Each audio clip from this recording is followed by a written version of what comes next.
This problem you see in front of you is a perfect example of where you might want to use scientific notation because the numbers seem so big when you look at them, and the computation might seem intimidating, especially in the context of an exam if you were trying to save time. What we're going to do is try to solve this much more quickly and simply using scientific notation. So what I'd like you to try to do is solve this, but use scientific notation instead and see if you can speed up the process much more quickly. If you've tried that and paused and given it a shot, let's jump in and see what this looks like. The first thing we'll want to do if we're going to solve this using scientific notation is rewrite each of our three numbers in scientific notation. So first, let's rewrite this 3,200 by, again, taking the decimal point from the right and moving it 1, 2, 3 spaces over. If this is the case, then we have 3.2 times 10 to the third power. So this is the same number, just rewritten in scientific notation. Doing the same thing with these other numbers, we see 1, 2, 3, 4, 5, 6 places. So this is 5 times 10 to the 6th power. And then lastly, this very, very long number is 1, 2, 3, 4, 5, 6, 7, 8, 9 places. And so this number, which we're dividing, is 2.5 times 10 to the 9th power. To make this computation very easy, what we're going to do is not swipe over and take each of the prefixes, the 3.2, the 5, and the 2.5, and bring them out front on their own. 3.2 times 5 divided by 2.5. And then we can make this much easier just by putting all of our powers of 10 over here on the right. So we have 10 to the third times 10 to the 6th divided by 10 to the 9th. Now the last thing we have to do is be careful to remember all of our rules of multiplying exponents, and they look like this. 10 to the 3 times 10 to the 6 is 10 to the, just analyzing this part, 3 plus 6 over 10 to the 9. And you can see this will be 10 to the 6 plus 3, which is 9, divided by 10 to the 9, and so we see that these will cancel, becoming 1. So this entire term on the right-hand side actually simplified down to being 1, meaning that all we have to do is analyze these numbers out front. 3.2 times 5 divided by 2.5. A simple way to do this might be to see how many times 2.5 goes into 5, which is twice. Then this whole thing has simplified down to 3.2 times 2, which is 6.4.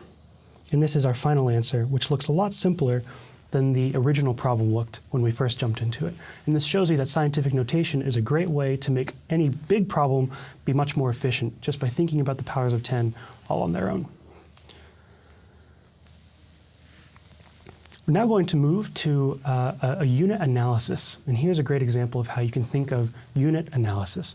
This equation you see in front of you is not something that you should try to memorize right now or worry about. The point is that we will in the future, pretty soon, get into an equation like this one, which is an equation of motion, where this x depends on many different variables. X equals x with a 0 plus v0t and many other things. And what we're interested in is what if you were in an exam setting and you didn't remember exactly what the equation was that you have in front of you, whether it had an a times t in it, 1/2 a times t, or whether it was 1/2 a times t squared. We can use unit analysis to quickly understand and remember which of these it should be without having to look back through any tables or any panicking. Here's how you do this.